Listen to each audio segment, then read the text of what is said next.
Mr. Cantner? Here. Ms. Wood? Here. Mr. Vosell? Here. Mr. Embry? Here. Mr. Hodge? Here. Mr. Wood? Here. Mrs. Derndak? Here.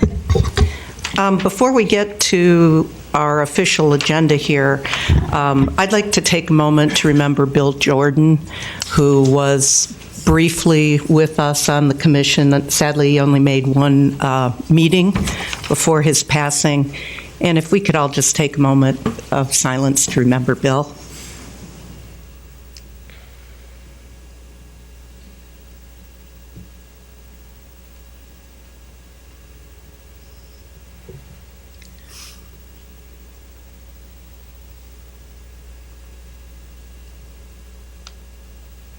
Thank you. And moving on to Can I say our something new member. just real quickly, absolutely. Madam Chair? I just want to also let everybody know that Bill Jordan was one of the most important airport commission chairs we had back in the 70s. I mean, he actually handled a lot of the early noise issues that we had back then when Piper, you remember Piper had around 3,500 employees in the 70s, and airplanes were being built left and right, and they were lined up.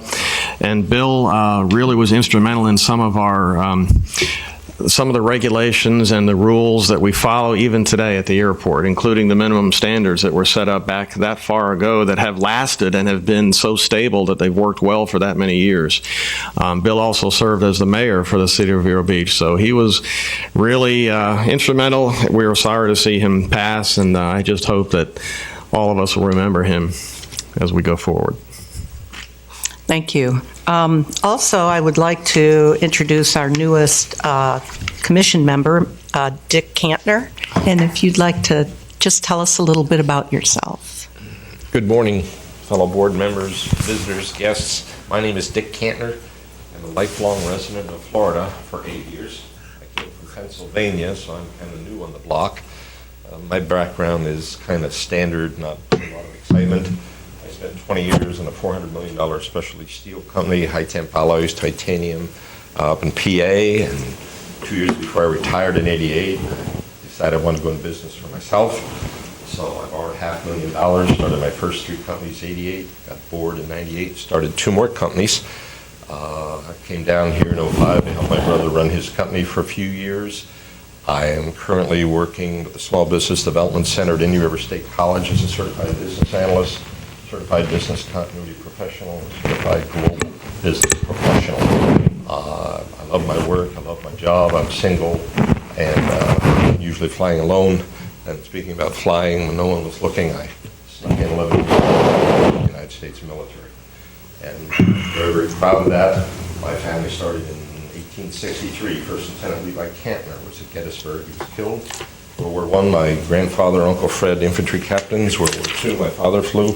My brother flew in the Cuban Missile Crisis, 62. I flew in Vietnam, 69, 70. My son is a Marine. So it's kind of what my family does, and I'm very, very honored to be part of this particular board. And I thank you all for allowing me to attend and be involved in this important venue. Thank you. Thank you and welcome. The first order of business would be the election of our officers, our chairman and vice chairman, which we have to do at the first meeting of every year.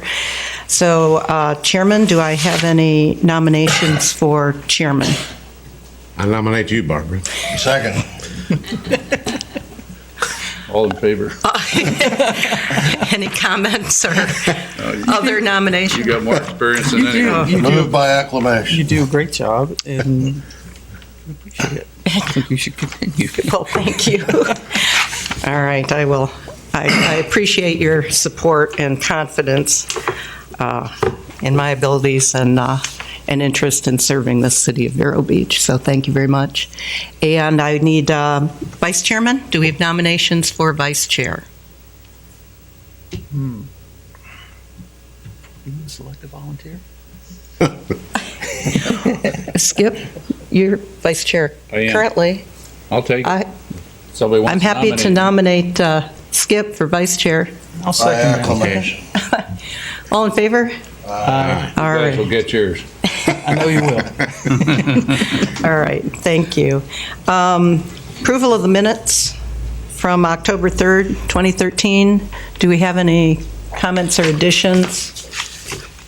Do we have a move to approve? So moved. Second? I'll second. Do we need to formally do that, Sherry? No? All in favor? Aye. All righty. Next order of business would be public participation. If we have anyone here that would like to make a comment. We also will be discussing the airport master plan, so if you have anything that's kind of related to that, you might want to wait until after the presentation so that we can tie it all together.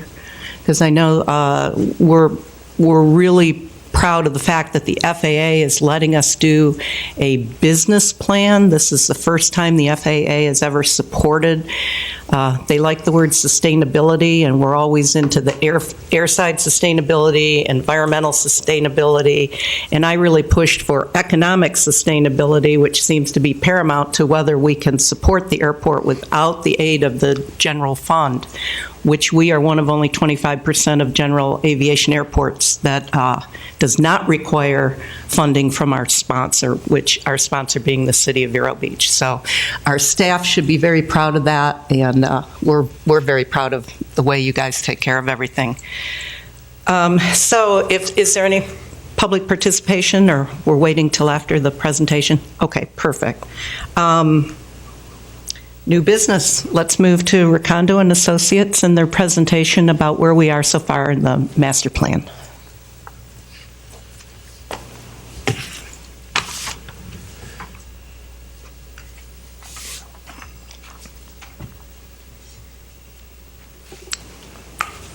Test. Good morning, Madam Chair, Commission members, Mr. Airport Director. This morning, this is formally our first presentation on the Airport Master Plan, which we kicked off back in November. So we'd like to talk a little bit about what we've been doing since November, as well as discuss some of the steps that have been progressing since we started. Before we start, Eric, do you want to make a few comments? Well, thank you. I would like to just do a little introduction here, and I know Remy is going to be getting into a lot of the, wheres and whys and wherefores why we are doing the Airport Master Plan. I just wanted to impress upon everybody that this is probably the most important project that we're doing this year and into next year for the airport, because we are going to be looking at the next 20 years for the Vero Beach Municipal Airport. And I just feel that it's very important that we receive a lot of public input, and we've included additional funding in this project to make sure that we do have several opportunities for the public to bring to the table any issues they may have, good, bad, and different for the airport. I just want to make sure that the public is aware that it is their airport. This is a public facility, much like public roads. Any automobile can operate on a public road, and any aircraft can operate on a public airport, and we want to make sure that this airport is taken care of for the next 20 years, and that the public that owns the airport in the vicinity of the airport has their say on how the future will come to fruition. We're putting a lot of time into this, many extra hours, not only by the public, but also by the staff, technical people that are brought into the picture. Remy is organizing the whole thing and following a process that is fairly regulated by the Federal Aviation Administration. So we do have set guidelines and set things that we have to put into the master plan, and I know that Remy's going to go over some of that. So I just want to make sure that all of you know on the Airport Commission that we are looking for input. We really hope that you will take what you see, put some thought into it, put some time into this, and give us your best effort on this project. It's not like a runway project where, we get the funding, we get it approved, and we go do it. This is a lot more input. We're going to need a lot more effort to make sure that we have a good product in the end. So I enlist all of you to assist. I appreciate the time that you're putting in, because I know you get the big bucks to be volunteers on this board, and you all have important things doing in your life already, but I do appreciate the extra effort that you all will be putting into this. So that's about it. Thank you, Eric, and thank you for that extra time you're spending with us, because we need it. We can't do that master plan by ourselves, so we appreciate your help and your staff's help. That's been great to collect all the data that we need. We have today to discuss about 4 different sections. We'll start with doing a fairly quick study overview, talk about the master planning process so that everybody knows what's coming up. We'll discuss a vision statement that we've been preparing for the airport. As Eric said, the intent of the master plan is also to decide where you want the Vero Beach Airport to go for the next 20 years, in what directions. We'll be talking about some of the planning priorities and goals, which will help define some of the actions that the airport will take. And finally, we'll go over the draft aviation forecast that we've been working on for the last couple of months, and those forecasts will be submitted to the FAA for approval as soon as we get the approval from everybody, as soon as we get consensus, on those forecasts. Starting with the study overview, as Eric said, the master plan looks not only at the short-term needs of the airport, short-term needs in terms of, what do we need to implement in the next 5 years. It also looks at the next 5 to 10 years needs for planning and implementation purposes, and at the 20-year needs of the airport that will be useful to define a strategy for the airport. What do we want to do with this airport and where? So the airport master plan does that. Now, that's a traditional master plan.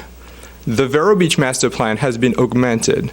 And in addition to looking at all those traditional parameters that you would find in a master plan, we're also going to be looking at some of the environmental resources of this airport. We'll be looking at some of the social and community links and partnerships of the airport. And we'll also be, as Barbara mentioned, Madam Chair, looking at some of the financial opportunities for the airport. Those past 5, 10, 15 years have been challenging for all the general aviation airports through the country, and the airports that usually do well are those airports that can diversify a little bit and find a way to remain self-sustainable. The Vero Beach Airport is an asset. It's been an asset for the community for many years now, and it's home to a lot of fairly large companies. Piper, I believe, is the largest employer of Vero Beach. It's also home to a flight safety training school, which is a large training school. It also provides space for the city to use.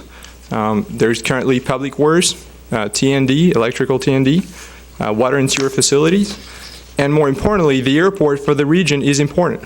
And the FDOT study of 2010 showed just that when they said that the airport contributed to about 4,000 jobs in the region and $355 million. So the plan we're working on is important because this airport generates a lot of economic impact in the region. The master plan process. What does it look like? I'm not sure if you're familiar with the master planning process as it is defined by the FAA, but as Eric mentioned, we actually have to follow some guidelines. But those guidelines are not, set to just, make us do something the FAA wants us to do. They're actually very logical. So we start by looking at what do we have. We look at what we have, and then we look at what we need. We look at what we need by assessing the future demand for the airport, which is the role of the forecast. Once we've looked at what we need, we compare it to what we have, and we figure out, do we need more facilities? Is what we have enough to accommodate the future demand? Once we have a better understanding of what new facilities or what facilities improvement we need, we look at alternatives. That's where we take our pencils and we start drafting concept. We're going to be doing a lot of alternative, and this is going to be the core, really, of the master plan. What can we do where? In parallel with the aviation needs, we will be looking at those non-aviation development, looking at the land use, looking at some of the market analysis that we can do for the master plan to help take the airport in the direction that those goals and vision have set for the airport.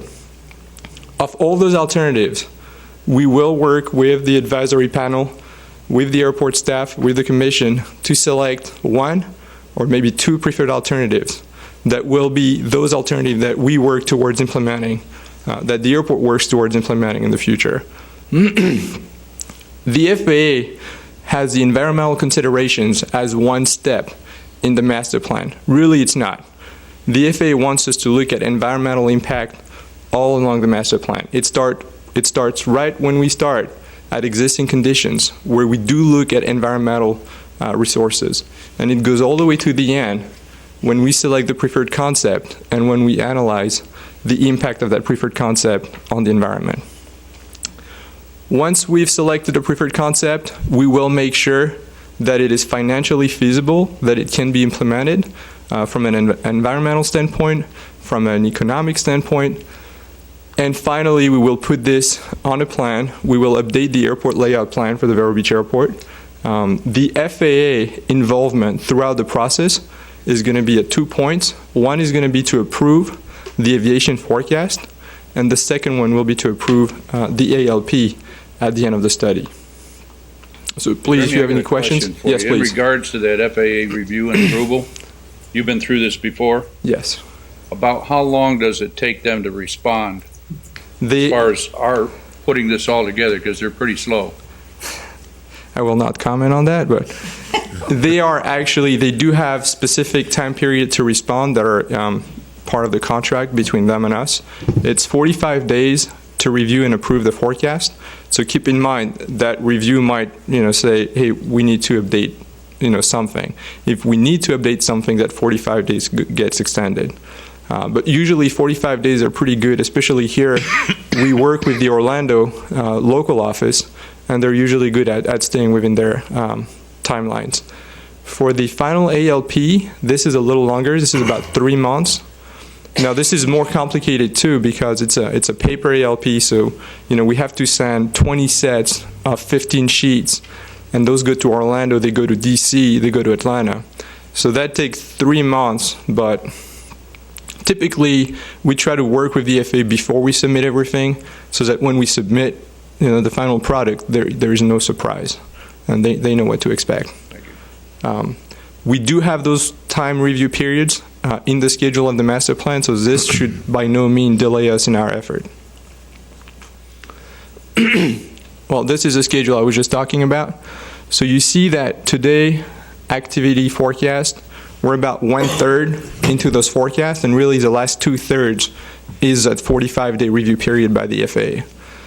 But we're not going to wait until the FAA approves the forecast to move forward with the demand capacity analysis. So now we're going to start to look at, again, this is some things the FAA wants us to look at, the airfield capacity, what are some of the needed improvement on the airfield to accommodate the future growth, and we'll also be looking at all the other facilities, apron stands, hangars, general aviation terminal, administration offices. So we'll go through all these, and this is not only helpful for you, the airport, to understand what you need, but it's helpful for the FAA to understand what is in the system, globally, nationwide, what are the capital needs for the next 10, 15 years.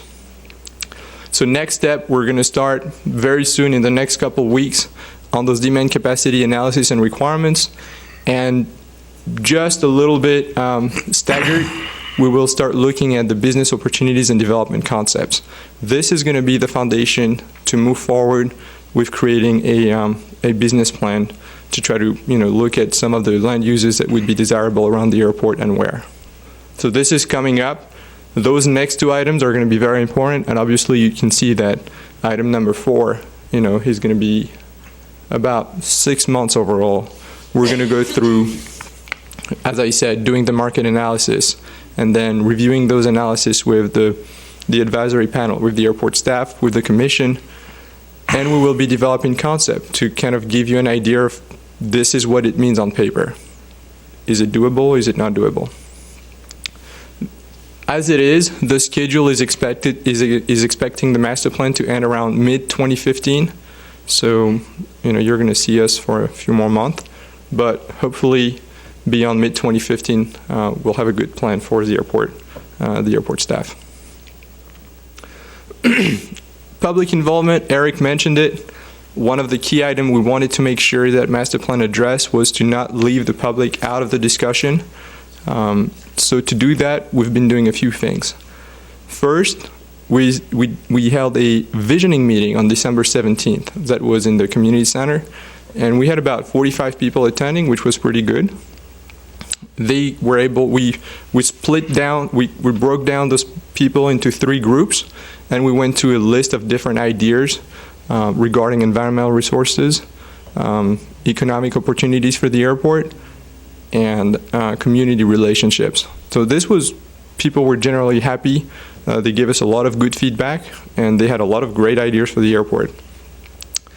In addition to this, we formed just earlier this month the Airport Advisory Panel.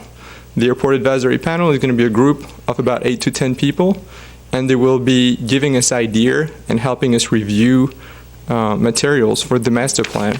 And we'll try to reach a consensus with this group before we present materials to and deliverables to the Airport Commission. So what you get should be generally a consensus of the airport staff, the advisory panel, and our work. In addition to this, we're going to have 3 open houses briefing. So we're going to have 3 public meetings where we will be presenting what we've been working on. And the first one is going to be sometimes between May and July, where we'll be presenting some of the alternatives that we've been looking at for the master plan. Hey, Remy, did you Yes. want to mention the electronic survey also that you did? Yes, that's very true, Eric. We also did an electronic survey online, and I think we saw some commissioners' category being checked, so thank you for participating. We were able to sort and rank some of the planning priorities for the airport. Lisa will get back to this in a few minutes, but we got a lot of responses. About 200 people actually responded to that survey, which is great. And not just people who were engaged in the aeronautical activities at the airport. There were some of them were just citizens concerned by noise, and some of them were citizens concerned by keeping the airport because it also helps them do other things in the city. In addition to this, I didn't put it there, but we will be participating into 2 city council meetings, so that will also be a chance for the public to comment on the master plan if they want to. All right, now I will let Lisa Resner. Lisa's been working with us. She's from the Chicago office, and she's going to talk a little bit more about the vision statement and about the planning priorities and goals.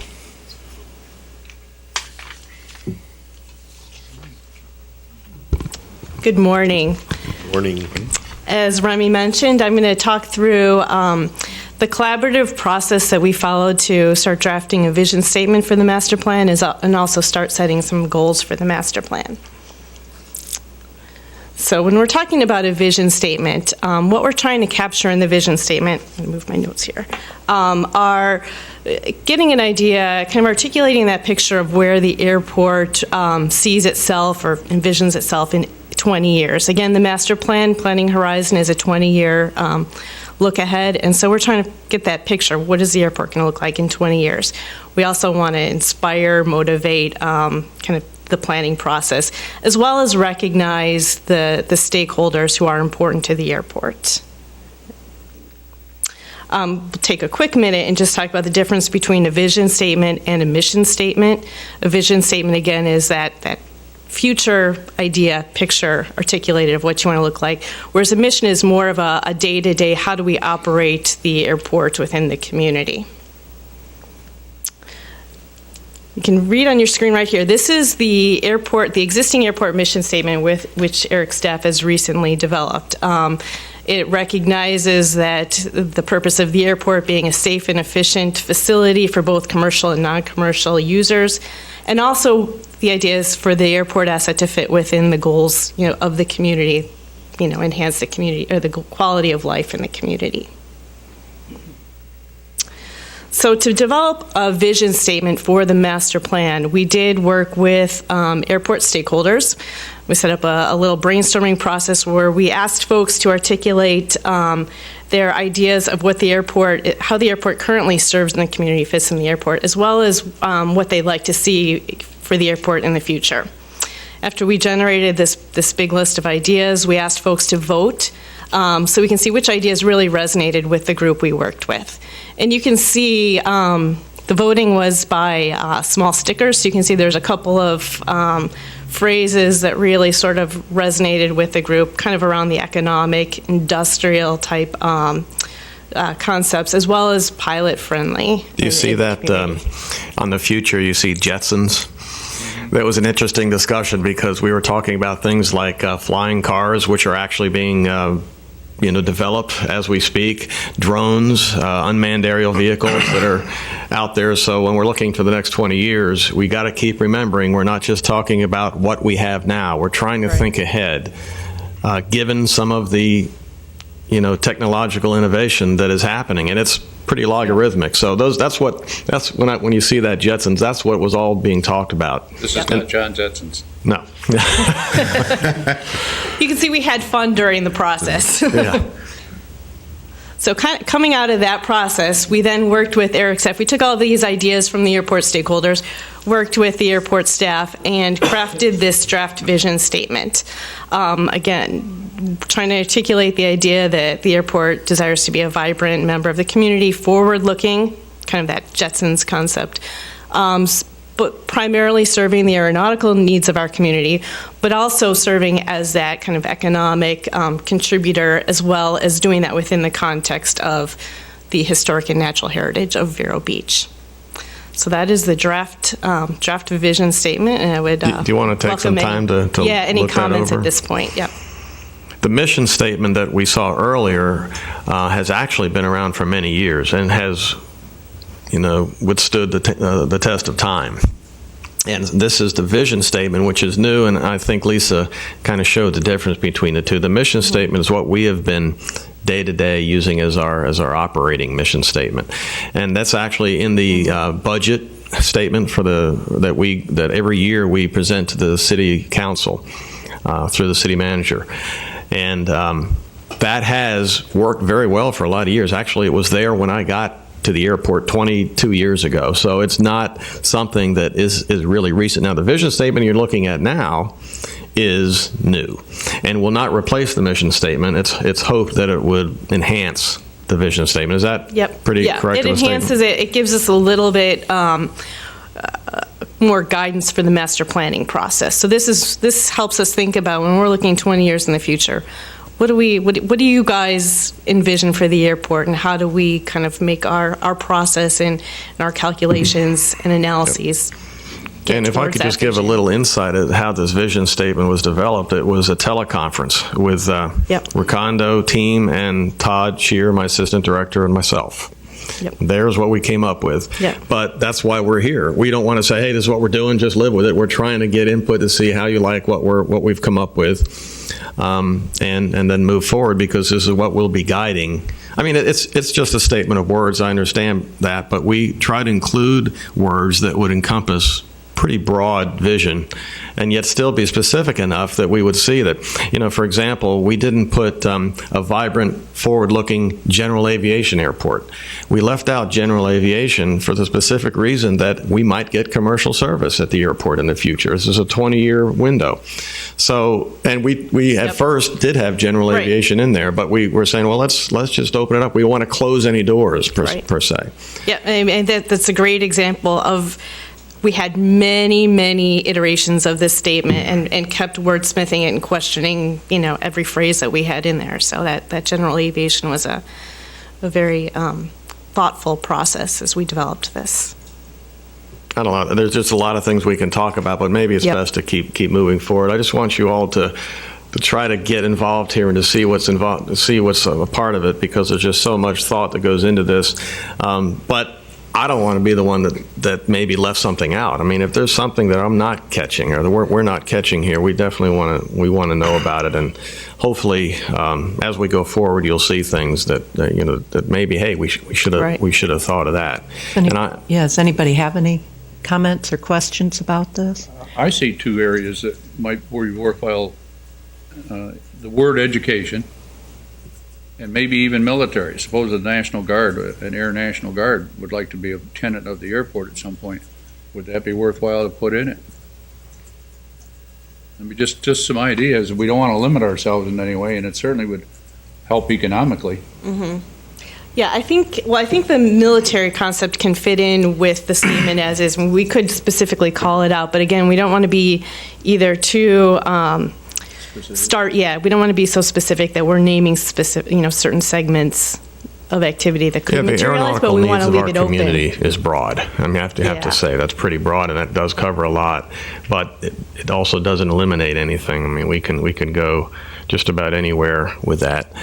We don't want to go to the other extreme and say, well, we're going to embrace skydiving, and look for something that specific. So this was felt that we covered just about everything we could think of. We threw the word vibrant in there because we just think that even though we have a community that doesn't embrace rapid growth and all kinds of business activity necessarily, we still think it's a community that would embrace economic activity at its airport, while at the same time maintaining a quality of life in the area. So we just thought the word covered everything there just in one word. Forward-looking, we're always trying to think to the future as best we can. You never know what's really going to happen, but we try to do our best. Yeah. Planning is just planning, but at least you have some guidelines. And I would also want to say, regarding the education concept, you'll see some goals for the airport in a few minutes, and kind of starting to articulate what this very high-level statement really means for the airport. I think we could definitely pick up. I had Vero Man in the back of my mind that's going to be something that will that could be international.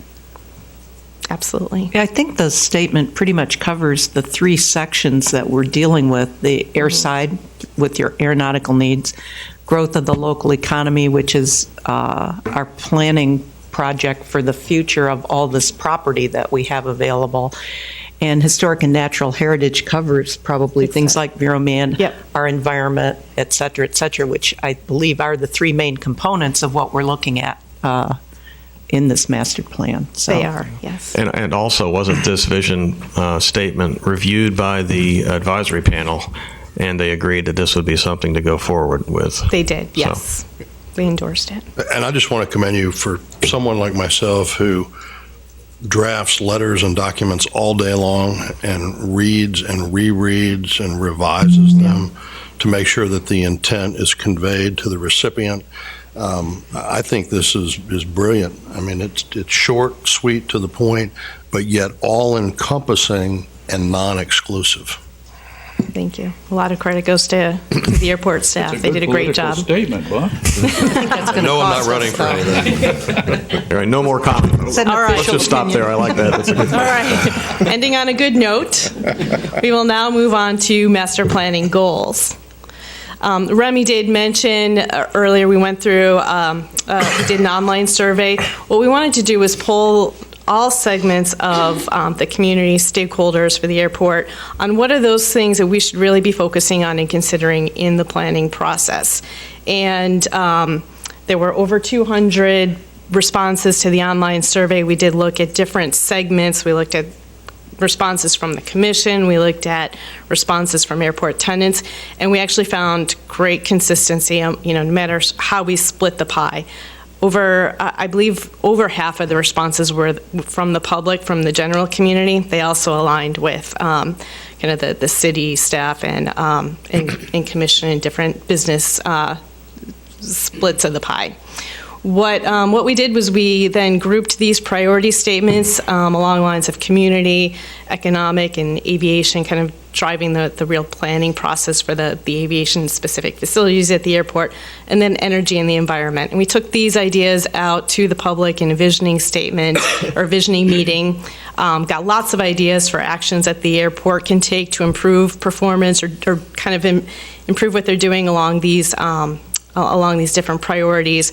And also we got some input on goals and how the airport can improve. So with that, it's maybe a little difficult to read, and I believe you also received this yesterday. We have developed a series of goal statements, and there's just over, I believe, 20 statements here. I'm going to flip ahead for 1 second here, and you can see there's two screens. This list is broken into two pieces. So on the second half, and we'll talk about that in a minute, we have community and energy and environment focused goal statements. On this first page here, we have overall planning statements and economic. And the economic are intended to start informing how this business plan will be developed under the master plan. I'm not going to read through each of these statements, so I'd like to give you guys a few minutes to read through what you see on the screen here. We can start on the first half. We can jump to the second half if you want, and we can flip the screen back and forth.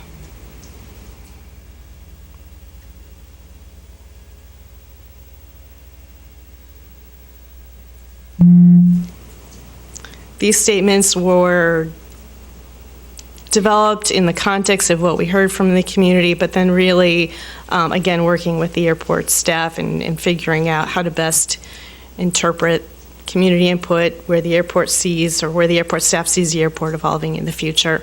So we're looking for your thoughts, comments, endorsement on these goals. Reminds me of a lot of the questions on the survey. Absolutely. Yep. And that is, the survey was really the kind of that first cut. What are the topics of interest? And then when we talk about those topics, what does that really mean to the planning process? So the goal statements add more detail onto those priority topics. Just to remind the commission members and people in the general public, the airport funds that are raised at the airport are required to be spent at the airport. They can't be diverted to the general fund.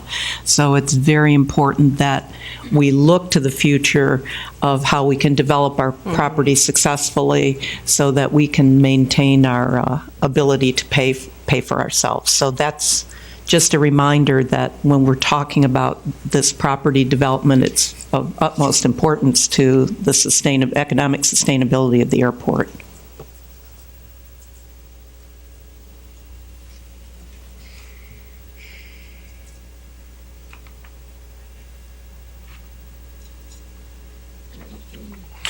Having been involved in vision statements and planning before, I think you all have done a great job in categorizing and breaking down into subcategories the vision statement and the priorities that you've listed here. Everybody's always going to have a difference of opinion whether number 3 should be number 1 or number 5 should be number 3. Right. But somebody has to have the ultimate responsibility of saying this is how we prioritized it, not only based on our own study, but based upon what we perceive to be the needs and the reactions of the local community. And I think you've done that. Thank you. Just to kind of give you a hint of where this all is heading, we'll take these goal statements and then we're going to look at them in the context of kind of the physical airport planning. What are those, how can we achieve some of these goals through development of the airport, but also are there actions that the airport can take, operations, maintenance, not, when I say operations, I'm not talking about aircraft operations, but just operation of the airport. Are there steps or actions that the airport can take to improve performance along these goals? So we'll be the final identifying. approval authority is going to be the FAA on this? The FAA will look at these. They will not approve the goals. So they'll be? No. Okay. Yeah. They'll want to see that we're generally looking at the right topics, categories. Is there an approving authority like a DOT or anything like that? Yeah. Thank you. The city council will ultimately approve the master plan, though. Once we get to that point, they will be the final approval authority for the airport master plan. I was just thinking of the restrictions that we might have, Yeah. Right. I do see a typo, which of course it never happens until the public meeting, even though you've read Exactly. it many times. But under local economic driver, the middle bullet there should say existing airport businesses and attract new businesses to the airport. I don't know why we never saw it, but Got it. Thank you. there it is. Would you like me to flip to the second stream? Have you guys all had a chance to read through these? Okay, so again, community, the idea with the community goals is to really integrate the airport development opportunities and make sure they make sense within the context of the community, but also looking at the ways that the airport can enhance what the community is trying to achieve on the development side and develop partnerships. Definitely that you'll see some of the education type opportunities would fall under the community partnerships. And then energy and environment, these look at just, kind of developing energy resiliency, making sure you're set to start looking at renewables, whether or not they make sense, at this point in time, we can get into those details later, but just thinking, kind of thinking about that broader energy picture. And then also looking at airport development in the context of the natural resources. I think, Eric, didn't the runway 4 rehabilitation, we are going to be using LEDs on that as Yes, well? ma'am. I think that's pretty nice. We were one of the first airports to have LED runway lights in the country, I Right. believe. Was that true? That's right. And, Yeah. and in fact, we in the middle of the project on the utility runway, the small runway, if you recall, the FAA had not yet approved runway lights, just taxiway lights. But then during the project, they did ultimately, and so we did a change to the project and included the runway as well. So now everything, after this project is done, everything on the airport will be LEDs with the exception of the main runway. And that'll happen probably in a few years if we get the funding for the main runway rehab. It's coming up about 2019. Excellent. Yep. And as we look at those actions that the airport can take moving forward, we'll definitely be recognizing those steps like the LED lighting that the airport has already implemented. So that's part of our baseline.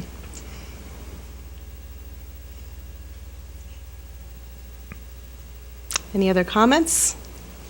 Shall we move along? And I believe that's the end of these slides. So any general thoughts on the goals, or from this point we will start looking at what these goals really mean in the context of planning and actions that the airport can take, and we'll be looking for public input and and your ideas. Thank you. Turn back to Remy. Oh. You don't want to go back to Chicago anytime soon, do you? No, unfortunately, I do have a flight tonight, but I would love, if you need me to stay for a couple more days, I'm happy. Thank you. Flight cancellation.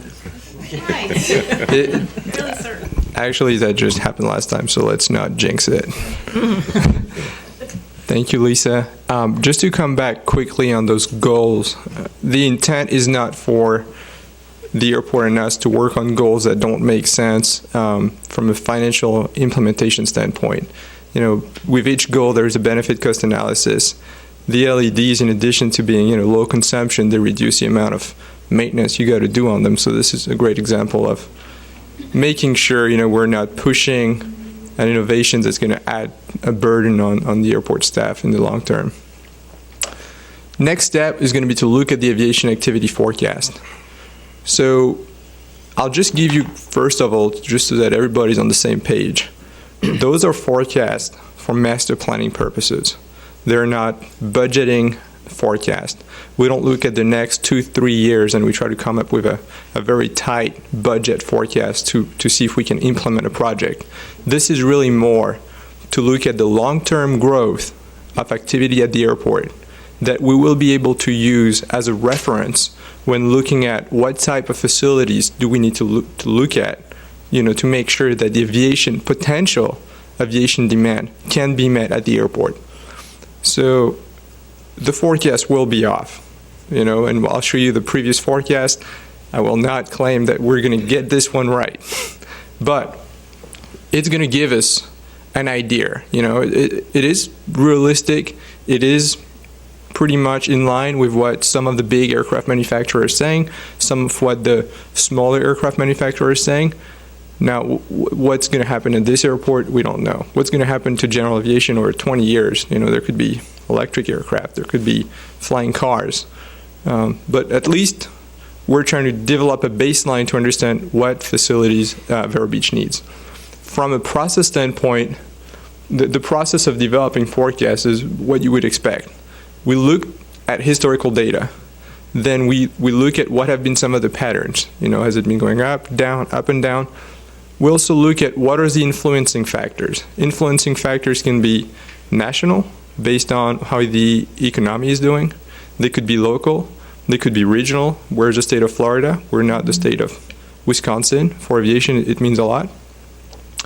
And from that point, the way these forecasts were developed, we looked at based aircraft first. So we looked at what do we expect the based aircraft to look like at the airport over the next 20 years. And from the based aircraft, we're able to derive some of the aircraft operations by saying, how many operations do we expect an aircraft to make in a year? So that's just to give you an idea of what the process looks like. Generally, the general aviation forecasts are even more challenging than the commercial aviation forecast. Why? Because general aviation relies so much on, it's based on a lot of it is based on discretionary spending. How is the discretionary spending doing? It's usually a very volatile metrics, and the aviation forecast tends to follow this. Fuel cost, general aviation forecast, general aviation activity is going to be impacted firsthand. Some other event will either boost the general aviation or impact the general aviation negatively, like the 9/11 attacks, for instance. Yes, the aviation went down after that, the aviation activity, but at the same time, a lot of people got tired of the security requirements when you fly at the commercial airport. And that's why you got a lot of those, charter flights that start fractional ownership, charter flights, and even like the day jet, which did not work out as well as people were expecting. But that's the idea. One negative event can have a positive impact and vice versa. Some of the typical factors that will influence a forecast include those listed on the screen. For Vero Beach, obviously the key factor is how is the general aviation doing nationwide or even globally? What is the current status of the general aviation? The forecasts are not very aggressive for everything that's piston, but the forecasts are actually very optimistic for jet aircraft and turboprop aircraft. Those are important. What type of activity do you have? Nationwide, a lot of people have been studying this. There is a shortage of pilot. Now, you're going to read different stories, but there is a shortage. There is a shortage in the U.S. and there is a shortage in the rest of the world. And Florida happens to be a training state for flight schools. Looking a little bit at the forecast itself. This here is showing the U.S., so nation growth rate for general aviation aircraft operations, first column, and Florida operations, second column. It's very low, 0.34% on average for the next 20 years. Now, what's interesting out of this, remember, this is based on the national average. Some states might go down, some states will go up. What's interesting to see that the FAA sees Florida growing twice as fast as the rest of the country. So they maintain that Florida is going to stay ahead, which, because of weather and existing infrastructure is a fact, but the FAA confirms it. Looking a little more at it by aircraft type. Now, we're not looking at aircraft operations, which the FAA aerospace forecast does not provide, but this is hours flown, which is generally, it's going to be close to the operations by aircraft type. And you see that the piston aircraft are really the one taking a hit. Turboprop, jet are growing very aggressively, and that includes a growth in fractional ownership. That includes more efficient new jets that are coming online. So the jet future is looking good. Helicopters, Vero Beach right now is not, does not have a lot of helicopter traffic. That might pick up in the future, but even if it does, you have very few helicopters based at the airport now. So I don't think this would be, a primary driver in the future at the airport. So the challenge was really, Vero Beach has a lot of piston aircraft operation, but then the FAA is saying, we don't see the piston aircraft going anywhere in the future. So how do we work out something based on this? Well, then we continue, then we look at, okay, what do you have forecasted for Vero Beach specifically? And itinerant aircraft, 0.27%. So as a reminder, itinerant is anything coming or going to another airport other than Vero Beach to Vero Beach. And local traffic taking off and landing in Vero Beach, flat. So overall, the FAA has forecasted 0.14% growth for general aviation aircraft at Vero Beach Airport. But looking at the curve, Vero Beach is not the only one like this. If you see here, Vero Beach is actually the top line, so you're on top. And you see that most of the airports are either flat or growing very slightly. And we've included all the regional airports that had some general aviation activity. Sebastian is flat, St. Lucie 0.52, Vero Beach is somewhere in the middle, but generally low growth. And this is mostly based on the fact that the FAA TAF is developed by the FAA by looking at the socioeconomic factors in a region. So because of that, if they say something for St. Lucie, Vero Beach is going to be fairly close, except if, the director of the airport says, oh, wait, there is, this going on that you haven't accounted for.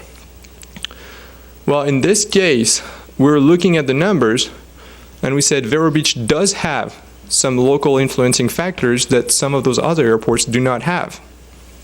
That includes, first, Vero Beach, as a destination. It is, in the vision plan of the city, the jewel of the Treasure Coast. And, it is a recreational destination.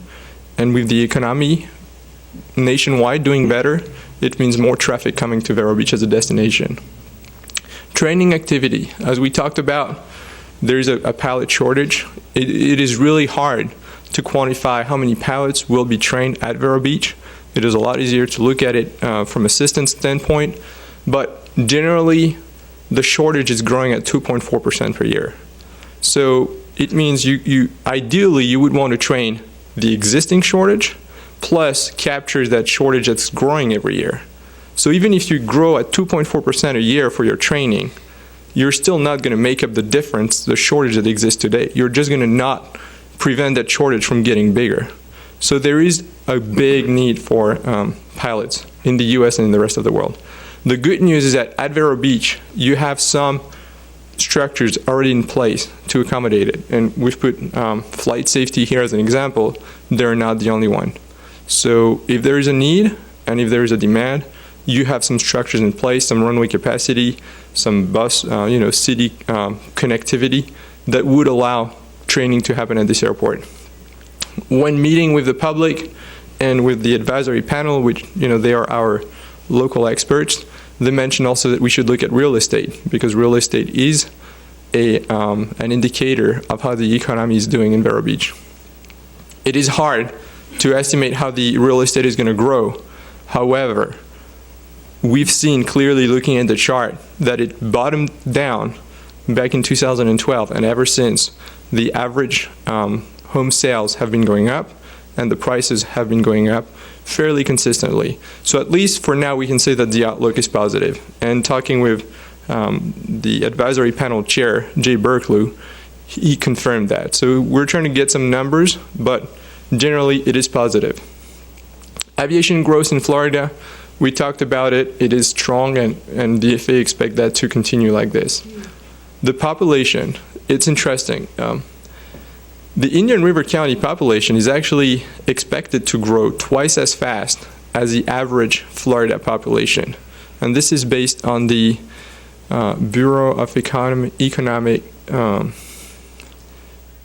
B-Bar. It's done by the University of Florida, B-Bar, and it looks at all the socioeconomic factors for Florida. And they're really, really good because they're local and they understand exactly how the market works. In addition to the general population, the retirees are expected to even come in a greater number in South Florida, so it is, again, an attractive destination. It slowed down for a few years, but it is definitely picking up. Finally, the jet activity. Vero Beach does have a lot of jet coming to the airport, and the outlook is all green for the jets. The manufacturers are very happy, very excited about it, whether it's Embraer, Boeing, Bombardier. Everybody thinks that the jets are going to be the future of the aircraft as they can come up with more efficient jets, more affordable jets. So based on this, we had to come up, based on all those conditions, we had to figure out, okay, where do we see Vero Beach going? What market can they capture? And what market is likely not going to be a major influencer for the Vero Beach Airport? On a based aircraft, from pure based aircraft standpoint, the last 10 years, the number of based aircraft went up by about 20 aircraft at Vero Beach. So you were at 190 in 2003, and now you're up to 212. So that's just 1% annual growth rate. Now, you see here that the jets have been going up by 2.3%. However, it's such a small base numbers that You could have lost 2 jets and it would have not really mattered. However, single-engine aircraft went up 1.6%. And that's a fairly big number we're talking about. So it means there is, even though the general aviation nationwide is going down, Vero Beach still has some attractivity for the single-engine aircraft, piston aircraft. Multi-engine, we can say it was fairly flat. We did a few analysis based on the numbers that we had. We looked at, can we use a simple trend? Can we say that what happened will continue to happen? And really didn't work out, because in between 2003 and 2013, which is the last 10 years, it went down a little bit, then went up a little bit, then went down again a little bit. So the trending was really not something we could use. We looked at what the FAA published, and that I showed you just earlier, single engine going down, multi-engine going down, jet going up very fast. But we thought this would not work out. We looked at the numbers and we applied the numbers, but this would not describe what's going on in Vero Beach, which includes a lot of training and which includes a year-round beautiful weather destination. So instead, we looked at another forecast that the FAA is doing called TAF, Terminal Area Forecast. The TAF is mostly used for the FAA to understand what type of capital expenditures they need to plan for. It looks at 20 years into the future, and they look at aircraft operations and based aircraft. So looking at their based aircraft forecast for Vero Beach, yes, the jets are growing fast. The single engine in Vero Beach specifically are growing as well. And a lot of that has to do with the training. So the FAA did note that there is something going on in Vero Beach that is not common to all the general aviation airports. There was one number we were not comfortable with that was really the multi-engine aircraft. The FAA had the multi-engine aircraft growing at almost 4% in Vero Beach. When it's not an aircraft that's used for training too much. There is a little bit of training on multi-engine, but it's not the majority. And looking at the based multi-engine aircraft, it didn't seem that there was an appeal right now to add multi-engine.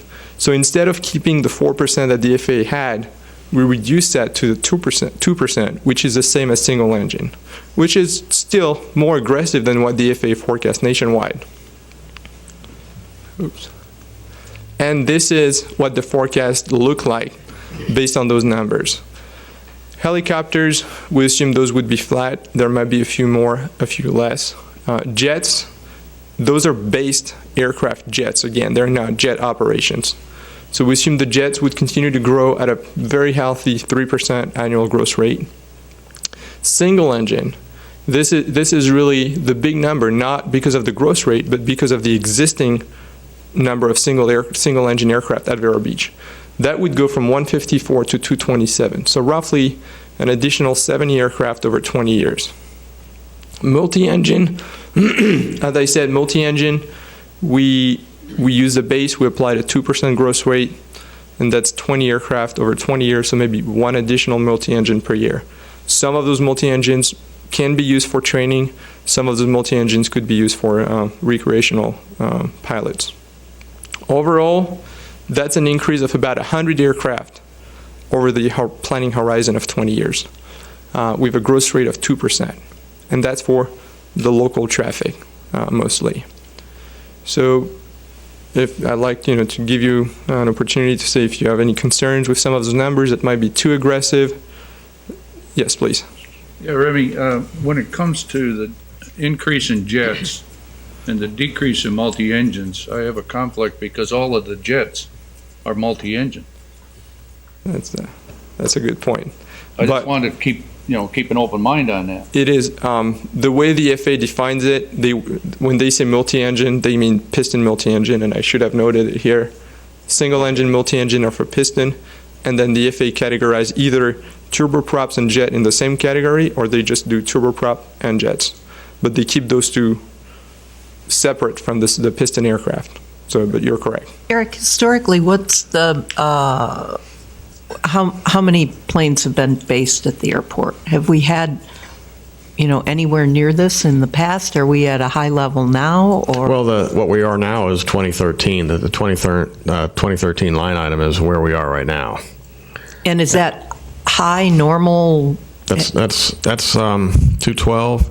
That's probably a little bit under what we have seen in our peak years. We have lost, some aircraft over the years. Jets are actually fairly consistent. It's more in the single engine category. Some of the, due to the economy, a lot of the recreational pilots, those who just couldn't afford to keep the hangar going, that's what we've actually lost. More than the flight training and some of the commercial, it's been more the private. That'd be my assessment looking at it. But so 212 is a little bit lower than we have seen in years past. We have T-hangar space available now? Yes, we do. We're about 70% occupied right now. Because we were full at one time, weren't we? We were full and had a waiting list at one point. Yeah. So. Okay. The best way to generate interest is to lower the rates. I'll write that down as a possibility. You've never heard that before, have you? Oh, yeah, we've heard it. We've heard it. But you know what? We heard more recently, some of the folks coming up from Fort Lauderdale are saying, wow, your hangar rates are cheap. So, it just depends. Well, and interestingly, when we built the T-hangars, we tried to get a private enterprise to come in and build them, and nobody could make it make sense economically. So the city went ahead and built them, if I remember correctly. Is that because remember we Right. tried to get people to build. We went out and advertised with an RFP, and we just could not get either our local or anyone else to come in and build hangars at the time, Right. just due to the cost involved, and they would have had to lease the property where it's already ours. So it's just a lot more cost effective for us to build the smaller hangars the way we do. And we always try to keep our rates at the point where we're not too competitive with, the existing FBOs on the airport, so that they can't say we're always undercutting them, which we don't want to do. We want to try to find that balance. And that's why we haven't reduced the rates too much. Plus, we feel like if we reduce rates, we would probably just get less revenue. And we wouldn't, until a certain point is so low that, they'll buy them, but you still end up about the same with revenue, and you're 100%. So now you got more administrative work for the same revenue. So we think we found the balance overall on right now. But every year we look at it and continue to do so. And it's not just here. I mean, we've seen it at other airports. The problem with T-hangars is that they come with a lot of federal requirements to especially here in Florida because of the weather, the hurricanes, fire protection. And if a private investor builds a T-hangars, they want a very healthy return on investment. Whereas for the airport, that T-hangar is bringing business that's going to generate additional activity, for the local tenants, whether it's a restaurant or just, organizing meetings. So the interest is a little different here. One thing that's interesting, and maybe you could touch on a little bit because we talked about it, is the forecast is based on history, and what the FAA has done in the past is one of probably the primary flaws in forecasting. We're not looking at unmanned aerial vehicles. There's no column for unmanned aerial vehicles because we've never had them, and there's no history to base any forecast on. And yet we know that there's going to be changes in the future.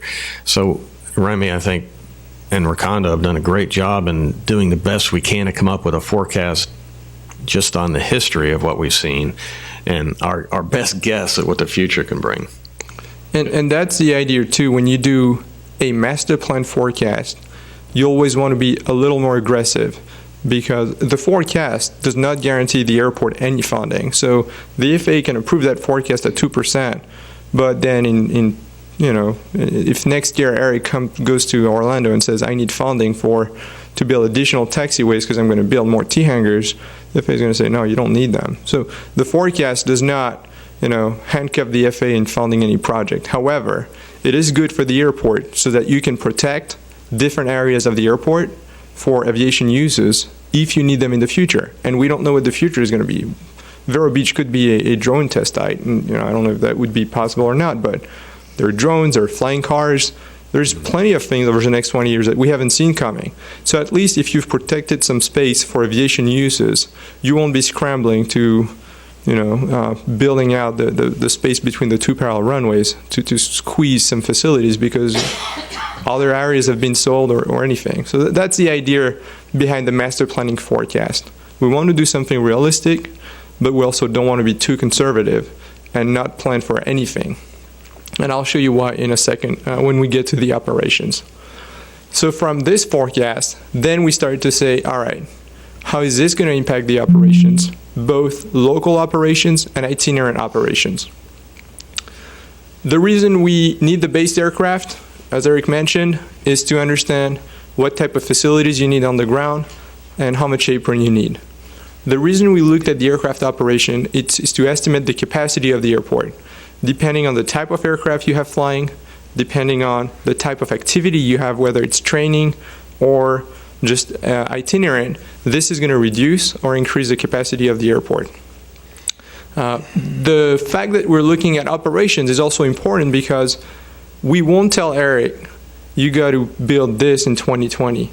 We will tell Eric, based on the forecast, it looks like when you reach 220,000 operations, you might be short in T hangars, or you might be short in something, but we don't want to put a deadline on it necessarily.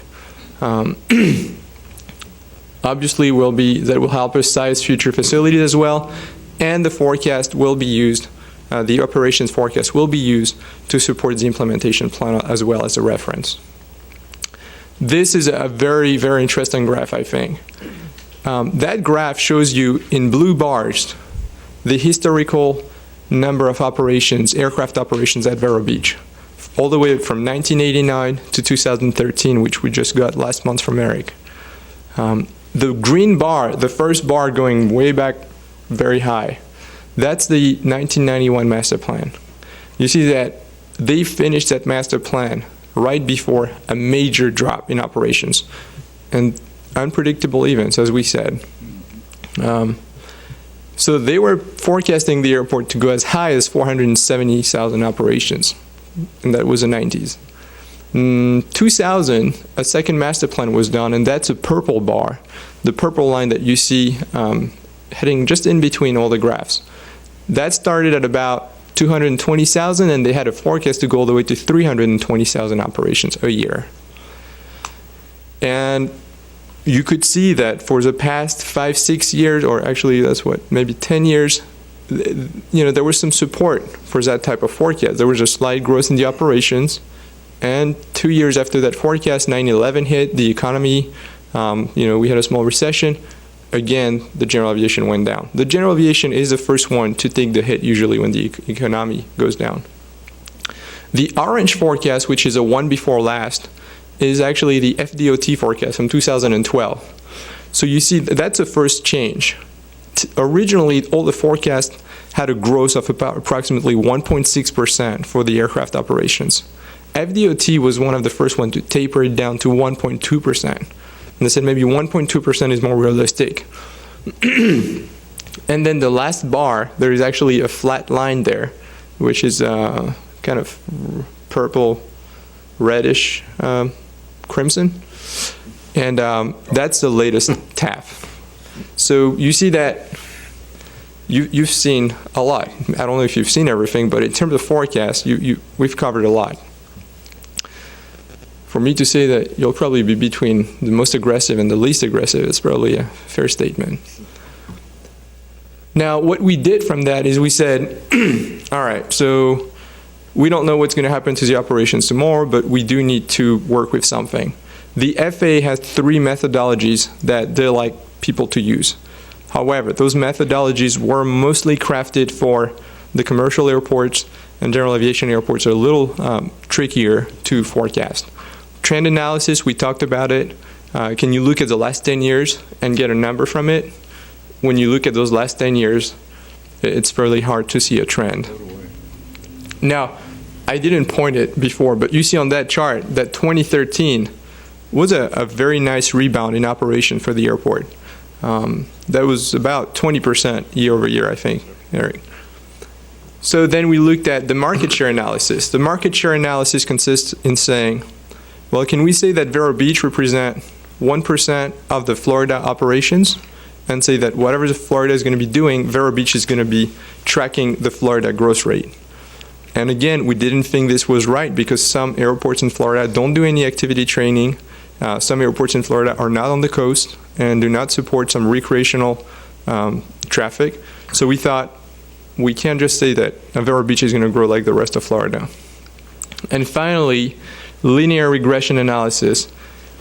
this methodology looks at correlating socioeconomic data with the aircraft operations. Can we say that the aircraft operations are going to be tracking the population, the income, the employment? We tried, and again, the correlation results were not good, meaning that not that the numbers we saw we didn't like, but the correlation factors were very low. So it told us, no, your operations are not tracking any of those variables. So instead, we decided to go to a different approach. We said, itinerant traffic, that is your traffic from airport to airport.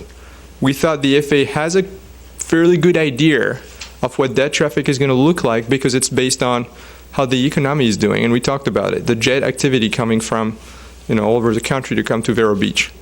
So we said, well, let's use the FAA TAF for the itinerant traffic. But for the local traffic, the traffic generated at the airport, maybe we do that differently. And we said, let's do it based on the amount of based aircraft that is in Vero Beach. Why? Because we thought that a good number for Vero Beach, because of all the training operations you have, is to say if an aircraft does 500 aircraft operations on average, one of the training aircraft, this should continue into the future. So we said, let's just take the based aircraft forecast that we have, look at how many aircraft operations each aircraft does on average, and see how that's going to impact the local operations. So it's not exactly accurate, but it gives us a better handle on the local characteristics of the forecast, if you want. So based on this is what the aircraft operations look like. In red, the lowest line, that's the FAA TAF. The line above it, it's the adjusted TAF, which is the same gross rate adjusted to reflect the 2012 to 2013 jump. In green, we have the forecast, what we call the tower operations forecast, because remember, the tower is only a day tower here. So in green is the daytime operations, and in dashed purple, that's a daytime plus nighttime operations. So that adds roughly 10,000 annual operations. That forecast ended up at being about 1.3% annual growth rate. So that says your operations are going to go from 185,000 to roughly 252,000 operations in 2033. Most of that growth is driven by the local operations. Itinerant is growing slowly, so the actual number of jet aircraft activity and airport-to-airport activity is growing at a more moderate pace, and most of that growth is generated by the local activity. Now, one of the reasons we couldn't go with a forecast like the one of the FAA at 0.14% per year is if just another year, in 20 years, for another year, there is a jump like the 2012 to 2013 jump in operations, the airport does not have a plan. Because the plan we had, if we follow the FAA, we would be planning for 155,000 annual operations. You go to 170, and we don't have any facilities planned for the airport. So we thought it was more realistic to show some growth. Now again, the FAA can approve it. They don't say they're going to fund any improvements. But at least if your traffic grows to 220,000 during that time frame, you have a plan for 220,000. So that's the forecast we would like to submit to the FAA and that we wanted to bring to you for comments today for aircraft operations. Hey, Remy. Yes. Just a question here. Since there was a large increase from 2012 to 2013, which was somewhat unusual, had a 20% increase, would it not be better to begin the forecast from something below our 2013? I mean, why are we starting at where we are right now, 185,000, and going up, rather than maybe something between? If the green line there were to be adjusted downward to maybe, say, the last 10 years average, and then start from there and go up. I'm just asking, one of those things I didn't think of earlier, if there was some, or is there a good reason for starting right where we are now and then going and then adjusting? That's a very good question, Eric. Typically, we will not take the last 10 years average Again, the conditions are different for every airport, but the last 10-year average could be much higher, much lower.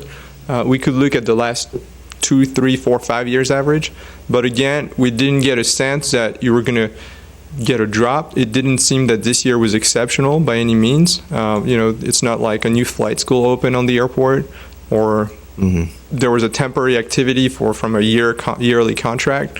So we didn't see anything telling us, well, expect a sudden decline next year. Eric, in the same context, what caused the jump? Yeah, it's primarily local, and I think that's what he's accounting for with the, using the local adjustments rather than the FAA forecast to come up with where we're going. Do we have any way of analyzing why it was local? What caused the locals to fly that I much think more? I think you can look at just my empirical evidence would suggest that there's a lot more activity at flight safety. They've got a lot more students there. It's local. I also know Paris has some more students. Right. So just from that aspect of it, there are more students taking flight training right now. So now does that account for Pilots, all we of wouldn't that? see that changing much. Not a lot. I mean, but So I just want to. they also that have in facility context. restrictions on Context. what they can do right now. But I think that helps explain Yeah. some of the growth that you That's saw. probably a good explanation. Quick. Yeah, because as Remy was saying, Florida is ripe for flight training. The weather's good, it's flat, and there seems to be a demand for pilots, and that's what we have right here as a flight training. And we have those Couple. statistics, don't we? Yes, yeah, that's what went into this. I mean, as So- far as what flight safety did, and plus what Sun did, and what Paris did, and corporate. Well, not really. No, we don't break it down by tenants. we don't? No, Okay. no. We do get the activity from the airport and from the tower by a local and itinerant. So we do know that the local has grown significantly in 2013. Do you have the tower records for January? We seen that? I mean, is that consistent with Yes, what we happened should. last year, With the you would month? say? Yeah, by the month? we've seen it. Well, we had a lot of weather, and so I wouldn't say that's any kind of a trend, but we did have a downturn a little bit. We had runway project going. The runway project Right. was underway, and that was a pretty big impact on our flight training. So I would say that you have to throw that out and just kind of look at the last year. But if you look at the overall, we're looking at a 2033, a 2034 of below our peak that we've had in our past. So we're not really being too overly aggressive here. I was just wondering about that, why we start right where we are now. It seems like whenever we go forecasting, we're always starting where we are, and it's going to keep going up rather than taking sort of historical and then starting from an average number. But I mean, if you look at the overall, I mean, FAA is certainly showing a lot more pessimistic review than even this, but I just can't see it that flat unless, I think it's very, very conservative. yeah, nationwide maybe, but for Florida and for Vero Beach with flight safety and Paris Air and other flight training, I think Ricondo's got a really good forecast there. Now, Eric, I should have mentioned that when you asked the question, one of the things that we will do, but the FAA does not want to see it and want to prove it, we will do a low growth scenario and a high growth scenarios. And so we will look at what are some, based on discussions with you and, some of the advisory panel members, what are some of the unexpected or unanticipated events at this point that could either hinder or boost the growth at the airport? And we will do a low growth and a high growth. And to go back to your question, maybe the low growth could be just our forecast that starts lower to, account for it, maybe a little drop. Well, next year. the important thing is presenting it to FAA and having good backup to show, why we're so much more optimistic than FAA's flat line, And I think the 2012 to 2013, that's right there. I mean, if the airport had adopted a plan with the FAA forecast last year, you would be, scrambling to find facilities or to redo your forecast now.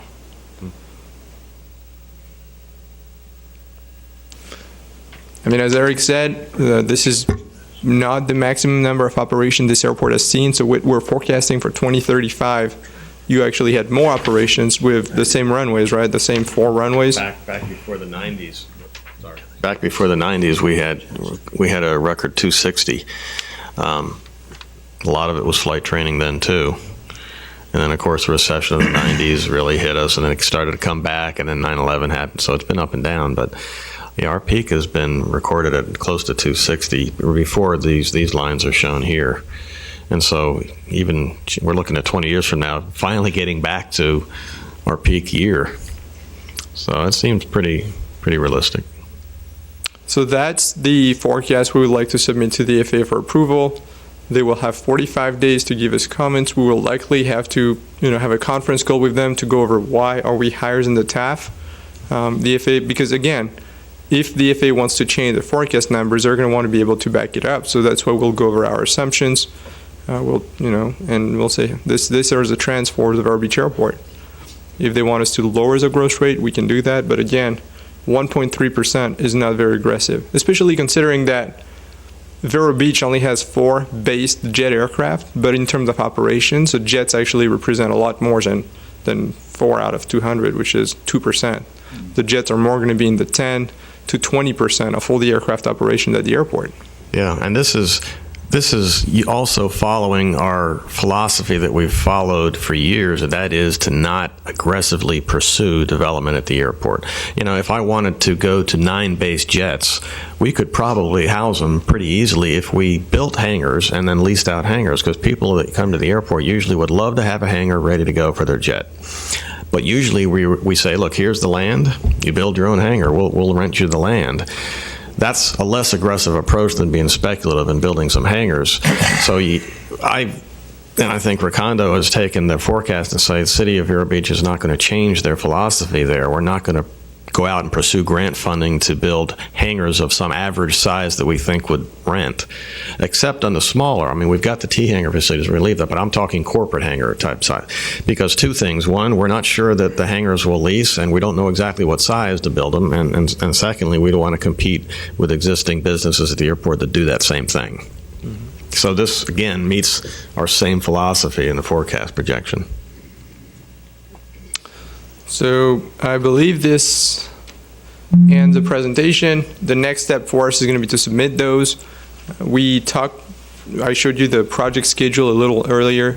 Next steps, we're going to be getting into the alternatives.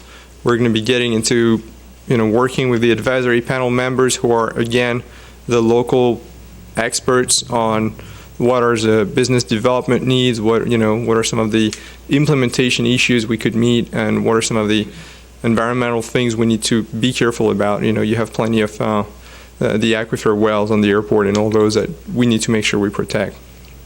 So next panel briefing, advisory panel briefing, should be somewhere between June and July. We'll try to make it happen in June. Once we've met with the advisory panel that they've provided us, this one is going to be a hands-on workshop. Once we got all their input, we've got all the edits on the development alternatives, we will come back with maybe top 3 preferred development concepts to present to the Airport Commission. And then at that point, I think this is one point where the next step will be for us to go to the City Council, present the development concepts. And any comments? You have Eric's email, you have my email. You're more welcome to send us any feedback. Outstanding presentation. Thank you. Yeah, really good. So, well, it's honestly, it's great to work with Vero Beach. There are plenty of states right now where being in aviation could be depressing. And we're lucky to be here because you still find people flying, happy to do it, and we have no intent of, stopping anytime soon. So, no, thank you for working with us on this. I've been very impressed with Recondo's realistic approach. Some consultants will come in here and say, you want to grow, right? You want to build runways and taxiways. We're going to just come up with a great projection, but they've been very realistic, looking at all sides of the picture and done a lot of research. And I just think it's a good team. Are you yourself a pilot? Yes, I am. But I got my license in France. That's okay. They fly the same way there as they do. I learned to fly on an Archer. So there you go. It's amazing. Just costs a lot more over there. Yeah. That's what my parents said. I didn't realize at that time. That's true. Nice to have parents. That's great. Yeah. You want to go to that aerial, maybe in case, isn't that the next slide? Yeah. this kind of just gives you an overall view, kind of to pique your interest. I brought the aerial also in case this didn't work, but it's just a good idea to take a look at where we are. And you can already see, for example, the runway designation has changed. We've put that on there for the 2 parallel runways. Wish the FAA would get with it. Yeah, they're a little slower, as you said. They are. So, but they will catch up. But I guarantee you, the paint is on the runway, so that's really what it is. 1, 2. I think the aerial still shows. Yeah, it still says 1, 1 and 2, 9, but we labeled it appropriately with the graphics. But anyway, I just, to be thinking about all that's been said, it's still early in the process, I think, in the master plan. There's a lot more to come, and Remy said we're going to be bringing in some projections for development and how we think maybe it should go forward in some of these key areas that you see labeled here on the airport. A lot of things to be talked about. So just appreciate you all being a part of it and bringing in some ideas, because it's really going to be helpful to me and to the city council eventually when you make your recommendations. You said you had 70% of the T hangars are occupied at the moment. 'Cause I think there's a real future coming out in single engine jets, 4 and 6 passenger jets, and I think they'll fit right in the T They hangar. should. I hope they design them with wings that'll fit a 40. That and LSAs, I think, are just going to take off. Hope so. Neither one of Piper's did. Yeah, well, I'd like to have everybody take a look too on the commission, the red line around the map. That's the property that is under the control of the airport. And all of that vacant property represents almost 25% of the property of the City of Vero Beach. And it's also some of the last property that's in close to the city. And that's why I really am hoping that all of the commission members will spend some time thinking about how that should be developed so that we can present these concepts to the community. The air side's going to take care of itself pretty much, and that's the emphasis of the master plan anyway, as far as the FAA is concerned. But since we have this opportunity to look at all this development, we've got 41st Avenue across the north. We've got the entire north side, which is about 700 acres. We've got Aviation Boulevard, which I would love to see personally as being the back door to the mall, and that would take some of the pressure off the twin pairs ultimately. There are plans to widen it to 4 lanes. At least dead ends into 43rd Avenue, passes 27th Avenue. Those are all ways to alleviate some of the pressure that's through downtown on State Road 60 that's always been under discussion. Currently, I believe all that land along there is zoned light industrial. And to me, one of the big things is we want to do this right. We want to have a plan in place that we can encourage development to go properly. Because if all of a sudden we build a factory out in front of the airport terminal, we're never going to get a hotel there. Mm-hmm. So how do we want to see this grow as a community, and how can this study facilitate that plan? I know Tim Zork's here. I think it's going to be important to work with the county as well, because you've got lots of property that butts up against the airport. It is a community-wide effort, I think. But I'm hoping that the commission members will spend some time looking at this and considering, should the north side be the industrial side? Should Aviation Boulevard be the, more commercial retail? And encourage growth. We're getting Oculina Bank now, where the old Felix's restaurant was. I think that's a step in the right direction. And then like Remy said, then come up with a couple plans that we can present to the community. What does the community see? I'd like to get city planning involved as well. With the codes and everything that are already in place. What do we need to do? I know you guys are land planners. So that's what I would like to see us. And that's, again, why I really wanted to push for this business development and sustainability plan, because we've never done that. It's just sort of like potluck here and there, oh, build a building here, oh, build a building there, and no real plan. So what does the commission feel about that? Any comments? They're stunned.